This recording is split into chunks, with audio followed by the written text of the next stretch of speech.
पाकिस्तान की जेल में कैद हिंदुस्तानी सरबजीत सिंह पर हुआ जानलेवा हमला। साहब मेरा भी आपका छोटा भाई आईसीयू में जगह भेज दिया इन्होंने। बर्नी साहब से साजिश हुई है बर्नी भाई जी। लाहौर के जिन्ना अस्पताल में जिंदगी और मौत से जूझ रहा है सरबजीत। लाहौर में कोट लखपत जेल में भारतीय जासूस सरबजीत सिंह पर कैदी का हमला, जिसके बाद उसे अस्पताल मुंतकिल किया गया है। भारतीय जासूस सरबजीत सिंह को शदीद जख्मी हालत में जिन्ना अस्पताल मुंतकिल किया गया है। आखिर किसके इशारे पर हुई सरबजीत की हत्या की कोशिश? आखिर क्या है कातिलाना हमले का सच? पाकिस्तान में सरबजीत पर हमले के रहस्य से सारे देश में फैली है सनसनी। अगर ये साजिश है और ये साजिश के तहत उस पर हमला हुआ है तो अस्पताल में भी उसकी जिंदगी जो है वो खतरे में है। सरबजीत सिंह ढिल्लन, वो भारतीय जिसे 23 साल पहले पाकिस्तान ने जासूसी के आरोप में गिरफ्तार किया था। 23 साल से सरबजीत का परिवार इस इंतजार में है कि एक न एक दिन उसकी रिहाई जरूर होगी, वो घर वापस आएगा।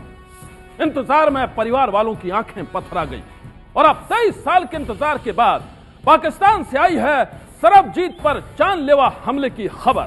ऐसी खबर जिसने करोड़ों देशवासियों को कर दिया है सन्न।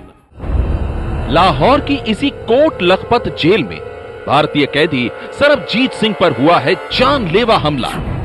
सरबजीत इस जेल में 18 साल से कैद था और पाकिस्तान की अदालत में सजाए मौत के फैसले के बाद वो इसी जेल की डेथ सेल में था। खबरों के मुताबिक शुक्रवार को सरबजीत को डेथ सेल से बाहर निकाला गया था और उसे दूसरी सेल में ले जाया जा रहा था। इसी दौरान कुछ कैदियों ने सरबजीत पर जानलेवा हमला कर दिया। पाकिस्तानी न्यूज चैनल जियो टीवी के मुताबिक सरबजीत पर 2 कैदियों ने हमला किया। इस हमले में सरबजीत के सिर पर गंभीर चोट लगी। सरबजीत के सिर से काफी खून बहने लगा। इसके बाद जेल अधिकारियों ने फौरन सरबजीत को लाहौर के जिन्ना अस्पताल में भर्ती कराया। खबर है कि अस्पताल में सरबजीत की हालत गंभीर बनी हुई है। लाहौर में कोट लखपत जेल में भारतीय जासूस सरबजीत सिंह पर कैदी का हमला, जिसके बाद उसे अस्पताल मुंतकिल किया गया है। भारतीय जासूस सरबजीत सिंह को शदीद जख्मी हालत में जिन्ना अस्पताल मुंतकिल किया गया है। इस वक्त सूरत हाल क्या है ये हम जानेंगे जियो न्यूज के नुमाइंदे अहमद फराज से। अहमद फराज, कहिएगा क्या ताजा तरीन अपडेट है आपके पास? अस्पताल से क्या पता चल सका है? जी बिल्कुल जी आयशा, ये सरबजीत सिंह को जो है वो हॉस्पिटल पहुंचा दिया गया है और कहा यह जा रहा है कि इसके सर पर हमला किया गया है और सर से शदीद खून जो है वो बहा, जिसकी जो है वो हालत गैर हो गई है और हालत गैर होने का बायस इसको फौरी तौर पर अस्पताल पहुंचाया गया। अब सरबजीत पर हमले की खबर मीडिया में आने के बाद भारत में सनसनी फैल गई। जालंधर में सरबजीत के घर वालों पर तो जैसे दुखों का पहाड़ ही टूट पड़ा। सरबजीत की बहन दलबीर कौर का तो रो रो कर बुरा हाल था। उन्हें तो यकीन ही नहीं हो रहा था कि लाहौर की जेल में कैद सरबजीत की जान लेने की कोशिश की गई। उन्होंने खबर की हकीकत जानने के लिए फौरन सरबजीत की रिहाई के प्रयास में लगे पाकिस्तान के मानवाधिकार कार्यकर्ता अंसार बर्नी को फोन किया। साहब मेरा भी आपका छोटा भाई आईसीयू में जगह भेज दिया इन्होंने। इसके ऊपर वो शोर मचा रही थी, आपको मैं बड़ा ढूंढ रही थी, मुझे आप नहीं मिले। मैं बार बार तवत को कह रही थी मैसेज दे दो। बर्नी साहब से साजिश हुई है बर्नी भाई जी। पाकिस्तान के मानवाधिकार कार्यकर्ता अंसार बर्नी ने भी इस बात की पुष्टि कर दी कि सरबजीत पर जानलेवा हमला हुआ है। लेकिन अंसार बर्नी ने इस हमले के पीछे की कहानी का भी खुलासा किया। एबीपी न्यूज से बातचीत में अंसार बर्नी ने बताया कि लाहौर की कोट लखपत जेल में 5 लोगों ने सरबजीत पर ईंटों से हमला किया और यह हमला इतना खतरनाक था कि सरबजीत की हालत बेहद नाजुक हो गई। 5 लोगों ने उस पे हमला किया है और उसके सर पे ईंटें मारी गई हैं और ब्लेड से उसके जिस्म को काटा गया है। उसके सर से बहुत ज्यादा खून बह चुका है और डॉक्टर उसकी जान बचाने की कोशिश कर रहे हैं। लेकिन अंसार बर्नी ट्रस्ट से भी हमने कुछ अपने नुमाइंदों को वहाँ पे भेजा हुआ है। सरबजीत पर हमले की एक और कहानी पाकिस्तान टीवी चैनल जियो टीवी के हवाले से आई है। जियो टीवी के मुताबिक लाहौर की कोट लखपत जेल में मुदस्सर और आमिर नाम के 2 कैदियों ने सरबजीत पर हमला किया था। उन दोनों कैदियों के लिए भी अदालत ने मौत की सजा का फैसला सुनाया है, लेकिन ये अब तक साफ नहीं है कि उन कैदियों ने क्यों सरबजीत पर हमला किया। वो सरबजीत को क्यों जान से मारना चाहते थे? क्या इस हमले के पीछे कोई साजिश थी? पाकिस्तान के मानवाधिकार कार्यकर्ता अंसार बरनी को इस हमले के पीछे किसी सुनियोजित साजिश का शक है। देखिए, ये इसमें यकीनन एक साजिश है। मुझे जो लग रही है वो साजिश ही लग रही है, इसलिए कि ऐसा लगता था कि इसको रहा करने के बजाय जेल में ही इसको खत्म कर दिया जाए और सजाए मौत के कैदियों के जरिए खत्म कराया जाए, इसलिए कि ऑलरेडी वो सजाए मौत काट रहे हैं। ये भी डर है कि उस पर कोई और हमला ना हो जाए। अगर ये साजिश है और ये साजिश के तहत उस पर हमला हुआ है तो अस्पताल में भी उसकी जिंदगी जो है वो खतरे में है। सरबजीत पर हमला क्यों किया गया? जेल में तमाम सुरक्षा इंतजामों के बीच उस पर हमला कैसे किया गया? इसमें कितने लोग शामिल थे? जेल प्रशासन ने अब तक ये साफ नहीं किया है और ये शक और भी गहरा हो गया है कि क्या सरबजीत को जान से मारने के लिए कोई साजिश रची गई थी? 23 साल पहले पाकिस्तान ने सरबजीत को इस आरोप में गिरफ्तार किया था कि वो भारतीय जासूस है। सरबजीत को लाहौर और फैसलाबाद में बम धमाकों के इल्जाम में गिरफ्तार किया गया था, लेकिन सरबजीत के परिवार वाले पिछले 23 साल से यही गुहार लगा रहे हैं कि वो गलत पहचान का शिकार बना है। 23 साल से सरबजीत की रिहाई के इंतजार में बैठे उसके घर वालों को शक है कि उसके खिलाफ साजिश हो रही है और इसी साजिश के तहत सरबजीत पर लाहौर की जेल में जानलेवा हमला हुआ। एक पाकिस्तान के रिपोर्टर ने फोन पर बताया था, महमूद खालिद ने, कि सरबजीत पर जेल में हमला हुआ और वो ज्यादा सीरियस है, उसे हॉस्पिटल लेके। पाकिस्तान की मिलीजुली साजिश और जेल अधिकारियों की साजिश, और जो भी इतना जब कहते हैं कि सरबजीत को एकदम हमने अलग से ज्यादा सिक्योरिटी दी और एक खास जो इतना चल रहा हो केस, उसकी क्यों नहीं जान की सुरक्षा की गई? ये मिली हुई भगत थी, उसके साथ ये जो कुछ हुआ जानबूझकर हमला कराया गया। और एक कैदी ने कहा भी था, तुमने हमारे अफजल को मारा और तुम यहाँ पर हो, मैं छुरियां मंगा रहा हूँ, तुम पर मैं हमला करूंगा। हम आपको बता दें कि पाकिस्तान की जेल में सरबजीत को मौत की सजा सुनाई जा चुकी है, लेकिन हाल ही में अपना कार्यकाल पूरा करने वाली पाकिस्तान पीपुल्स पार्टी की अगुवाई वाली सरकार ने साल 2008 में सरबजीत की फांसी को अनिश्चित काल के लिए स्थगित कर दिया था।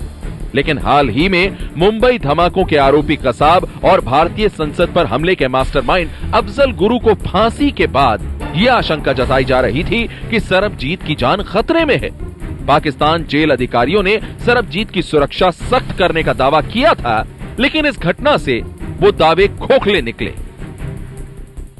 हाँ जी, हमें काफी दिन पहले पापा का लेटर मिला था और वैसे जो हमारे एडवोकेट है उनके हाथ, उन्होंने उसमें लिखा था कि मुझे यहाँ पर धमकियां दी जा रही हैं। जब अफजल गुरु को सजा हुई थी उसके बाद से ही उनको वहाँ परेशान किया जा रहा था। लाहौर की कोट लखपत जेल में फिलहाल 17,000 कैदी बंद हैं, जबकि इसकी क्षमता महज 4,000 की है। जेल में कैदियों पर पहले भी हमले होते रहे हैं। खबर है कि सरबजीत के सिर पर गंभीर चोट लगी है और इसके लिए न्यूरो सर्जन ने उसके सिर का ऑपरेशन करने का फैसला किया है। इस बीच भारत ने पाकिस्तान से सरबजीत को बेस्ट मेडिकल सर्विस देने की मांग की है। इस्लामाबाद से भारतीय उच्चायोग के 2 अधिकारी भी लाहौर गए हैं। The High Commissioner has directly been in touch both with the Ministry of Foreign Affairs and other senior functionaries in the Pakistani government to have consular access to Sarabjit at the earliest. High Commission there is following it with great concern. Sarabjit पर हमले के बाद उसके परिवार वालों को कुछ सूझ नहीं रहा कि वो अब करें तो क्या करें। हो सकता है कि गंभीर रूप से घायल सरबजीत को देखने के लिए वो पाकिस्तान जाएं। इससे पहले भी सरबजीत के परिवार वाले एक दफा उससे मिलने के लिए पाकिस्तान जा चुके हैं। सरबजीत की रिहाई के लिए उसके परिजन कई दफा पाकिस्तान के राष्ट्रपति और वहां की अदालत से अपील कर चुके हैं। इस मुहिम में पाकिस्तान के भी मानवाधिकार संगठन जुटे हैं। यहाँ तक कि भारत ने कूटनीतिक स्तर पर भी सरबजीत की रिहाई के लिए प्रयास किए, लेकिन 22 सालों की इस कोशिश का अब तक कोई फायदा नहीं हुआ है और अब सरबजीत पर जानलेवा हमले की खबर ने रही सही उम्मीदों को भी तोड़ कर रख दिया है। सनसनी के लिए पाकिस्तान से ब्यूरो रिपोर्ट। पाकिस्तान की कोट लखपत जेल में सरबजीत पर हुए हमले की यह दास्तान जितनी डरावनी है, उसकी जिंदगी की कहानी भी उतनी ही दर्दनाक है। आखिर हिंदुस्तान का सरबजीत कैसे पाकिस्तान का कैदी बन गया, अब आप जरा यह भी देख लीजिए।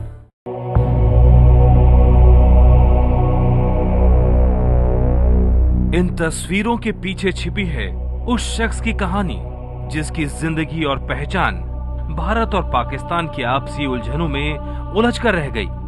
ये तस्वीरें भारत के लिए सरबजीत सिंह ढिल्लन बनी रहीं और पाकिस्तान के लिए कभी मंजीत, कभी खुशी मोहम्मद तो कभी सरबजीत।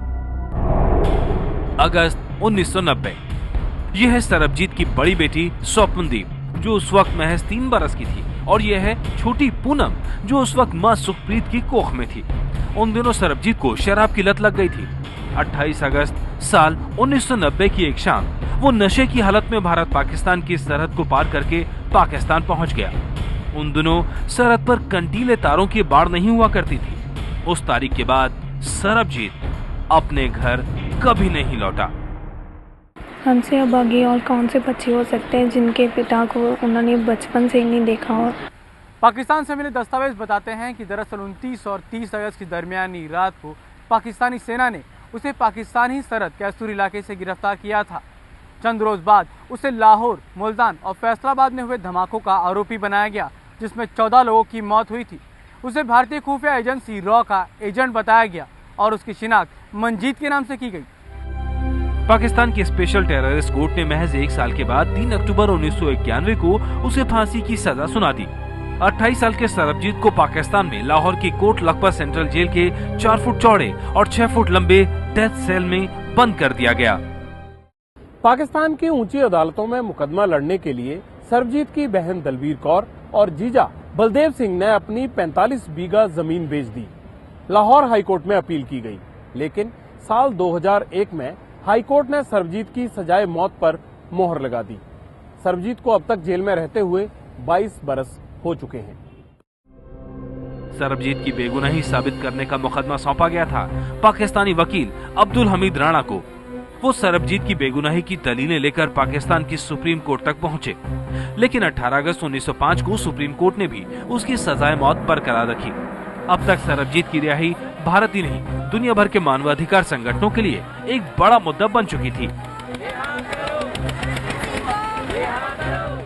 पाकिस्तान के सुप्रीम कोर्ट के फैसले के साथ ही वो मीडिया रिपोर्ट्स भी सामने आने लगी, जिसमें सरबजीत के बेगुनाही के सबूत दिए जा रहे थे और ये इल्जाम था कि सरबजीत के सजाए मौत के फैसले में उन सबूतों को पूरी तरह से नजरअंदाज कर दिया गया था। पाकिस्तान की अदालतों में सरबजीत का ये पासपोर्ट पेश किया गया, जिस पर दर्ज है 1 मार्च 1980 की तारीख और इस पर नाम लिखा है खुशी मोहम्मद का, लेकिन तस्वीर बताई गई सरबजीत की।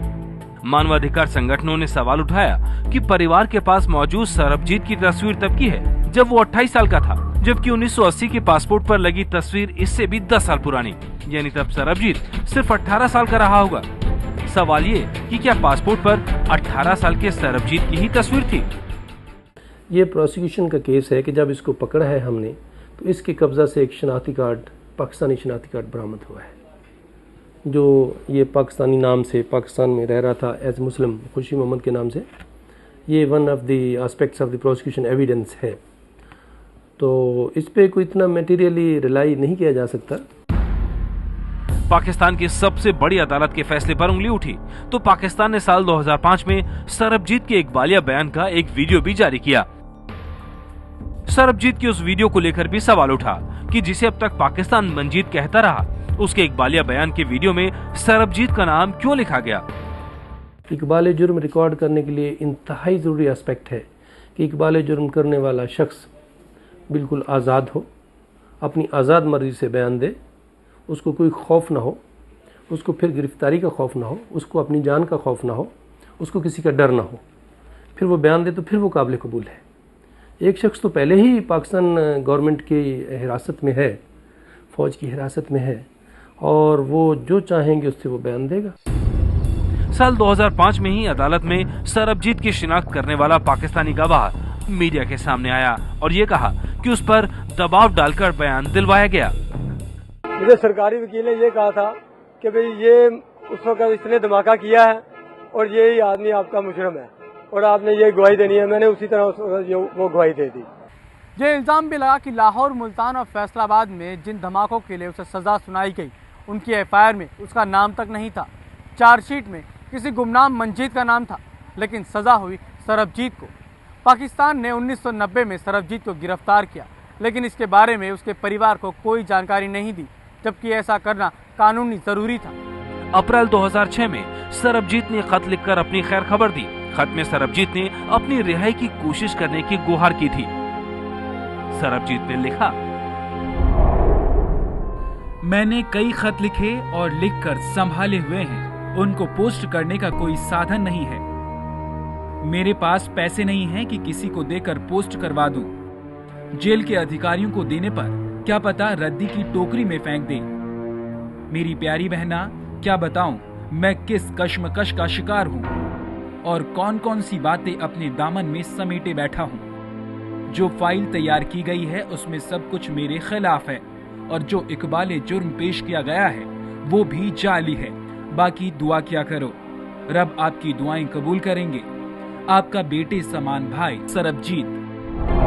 जुलाई 2006 में मुंबई की लोकल में सीरियल धमाकों के बाद आए एक दूसरे खत ने सरबजीत के परिवार को हिलाकर रख दिया। इस खत में सरबजीत ने जेल में अपने बदतर हालात का जिक्र किया। उसने लिखा, मैं खैरियत से नहीं हूँ। जीजा, आप कुछ ऐसा करें कि मेरे ऊपर से सख्ती कम हो जाए। आप मुझे सहूलियत दिलाने के लिए मुख्यमंत्री से बात करें। मुझे दिमागी तौर पर परेशान किया जा रहा है और सफाई कर्मचारियों से गालियां दिलाई जा रही हैं। मेरी आंखों में भी खराबी हो गई है, लेकिन इसका भी इलाज नहीं हो रहा है। कल हमें अपने पापा का पत्र मिला, जिसे पढ़कर हमारा सारा परिवार बहुत निराश हुआ। वो वहाँ पर इतनी ज़्यादा परेशानियाँ झेल रहे हैं। लिखा है कि मुझे 3 माह लगातार हो गए हैं कि यहाँ पर निरंतर मुझे यातनाएं दी जाती हैं, परेशान किया जाता है। और उसने ये भी लिखा कि उसे खाने के लिए पूरी रोटी नहीं मिलती है।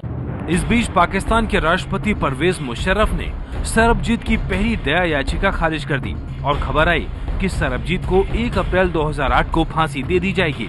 इस खबर की गूंज संसद तक में सुनाई दी। प्लीज प्लीज प्लीज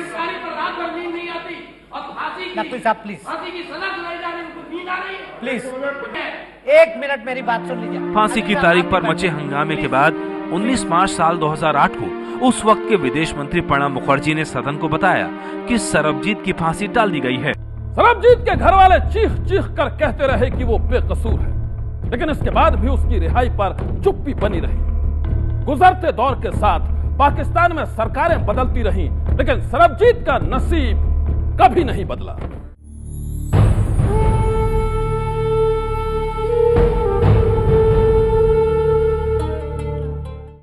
सरबजीत की रिहाई की उम्मीद एक बार और बंधी। पाकिस्तान के उस समय के मानवाधिकार मामलों के मंत्री अंसार बर्नी सरबजीत की बेगुनाही के सबूत तलाशने भारत आए। ये पहला मौका था जब सरबजीत से जुड़ी जांच भारत की जमीन तक पहुंची थी, लेकिन ये भी बेनतीजा रही। कोई ऐसा सबूत नहीं दिएगा जिसमें मैं उसको कह दूं कि ये बेगुनाह है। साल 2008 में नाउमीद परिवार ने पहली बार पाकिस्तान जाकर कोट लखपत जेल में मुलाकात की। सरबजीत की परिवार से ये पिछले 22 वर्षों में इकलौती मुलाकात थी। इस मुलाकात के चंद महीने बाद ही 26 नवंबर 2008 को भारत में देश का सबसे बड़ा आतंकवादी हमला हुआ। इस हमले के तार पाकिस्तान से जुड़े हुए थे। नतीजतन भारत और पाकिस्तान के आपसी रिश्तों में कड़वाहट आ गई और इसकी वजह से सरबजीत की रिहाई की उम्मीदें एक बार फिर पूरी तरह से टूट गईं।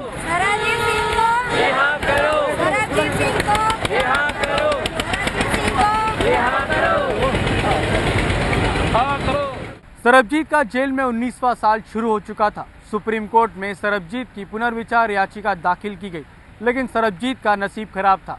परिवार के मुताबिक सरबजीत की अपील इसलिए खारिज की गई क्योंकि सरबजीत के वकील उस तारीख पर सुप्रीम कोर्ट में पहुंचे नहीं। राना अब्दुल हमीद से बात करी थी। उन्होंने कहा था कि मैं गवर्नमेंट एडवोकेट हो गया हूँ, तो इसलिए मैं खुद नहीं जा सकता हूँ, तो मैं अपनी जगह किसी और वकील को भेजूंगा। तो उन्होंने भी सुबह जब हमने कांटेक्ट किया, जब हमें ये बात पता चली कि कोई भी वकील नहीं पहुंचा, हमने उनसे कांटेक्ट किया तो उन्होंने पहले फ़ोन काट दिया, फिर स्विच ऑफ कर दिया। तो हमारा अभी किसी से के साथ भी कांटेक्ट भी नहीं हो रहा है, और हम तो बहुत उम्मीद लगा के बैठे थे कि पापा आज बरी हो जाएंगे। पाकिस्तान के राष्ट्रपति के पास सर्वजीत की ओर से 5 दया याचिकाएं भेजी गई। 4 दया याचिकाएं खारिज होने के बाद आखिरी बार 5वीं दया याचिका 28 मई 2012 को भेजी गई। भीखी बिंड बस बेबस इंतजार करता रहा। 23 साल के इंतजार के बाद सरबजीत तो घर वापस नहीं लौटा, और अब उस पर कातिलाना हमले की खबर से हर कोई सकते में है। सरबजीत के घर वालों का तो और भी बुरा हाल है। वो वेंटिलेटर पर है। मौत से जूझ रहे सरबजीत की जिंदगी के लिए लोग दुआएं कर रहे हैं, और इन सब के बीच रहस्य में उलझी है सरबजीत पर हमले की कहानी।